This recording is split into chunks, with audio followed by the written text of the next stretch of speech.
छत्तीसगढ़ एक राज्य जो कभी संघर्ष की मिट्टी से उठा था और आज उसी मिट्टी से शांति शिखर जैसी इमारत खड़ी। सवाल सिर्फ इतना नहीं है कि प्रधानमंत्री नरेंद्र मोदी रायपुर आए।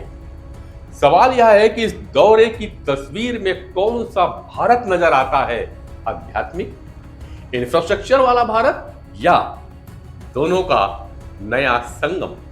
रायपुर एयरपोर्ट से लेकर नवा रायपुर तक प्रधानमंत्री नरेंद्र मोदी का रोड शो हुआ।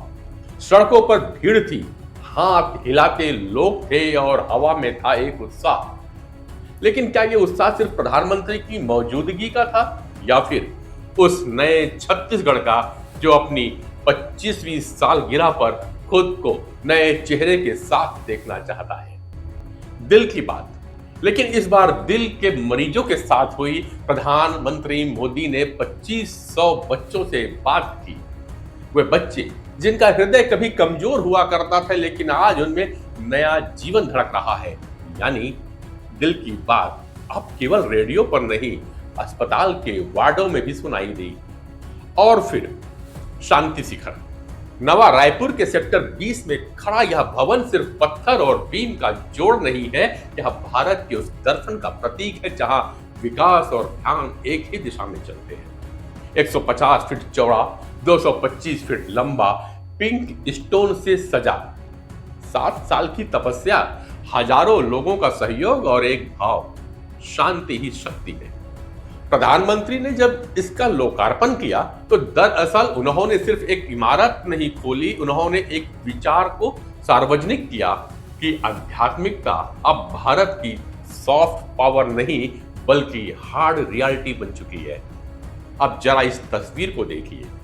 नया रायपुर का नया विधानसभा भवन, 273 करोड़ की लागत, 20 हेक्टेयर में फैला परिसर और राष्ट्रपति भवन जैसी भव्यता।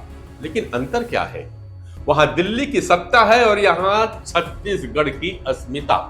बस्तर और सरगुजा की कला से सजा यह भवन बतलाता है कि छत्तीसगढ़ अब केंद्र की छाया नहीं, अपनी धूप में जीना चाहता है। और इसी बीच रायपुर रेलवे स्टेशन पर गूंज उठा अरपा पैरी की धार, जय हो छत्तीसगढ़ मैया।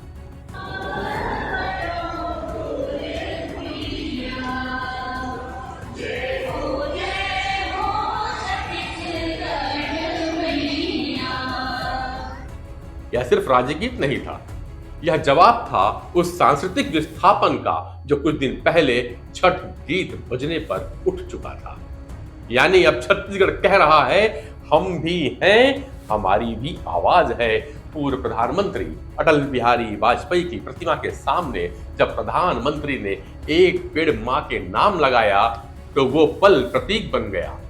राजनीति में श्रद्धा, शासन में संस्कार और विकास में भावना का।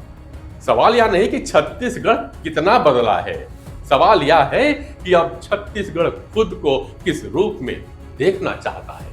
उद्योग की भूमि, संस्कृति की मिट्टी या शांति की राजधानी। और शायद इसी सवाल का जवाब आज रायपुर ने दे दिया है, जब एक ओर ब्रह्म कुमारी का शांति शिखर खड़ा हुआ और दूसरी ओर विधानसभा का भव्य द्वार खुला। यानी भारत का नया चेहरा जहां शासन और साधना एक साथ खड़े हो गए। कहानी छत्तीसगढ़ की है लेकिन संदेश पूरे भारत के लिए गया। शांति ही विकास है और विकास तभी टिकेगा जब उसकी जड़ में शांति होगी। आज छत्तीसगढ़ रजत जयंती के उत्सव में न केवल भारत को बल्कि वैश्विक पटल में यह संदेश देने में कामयाब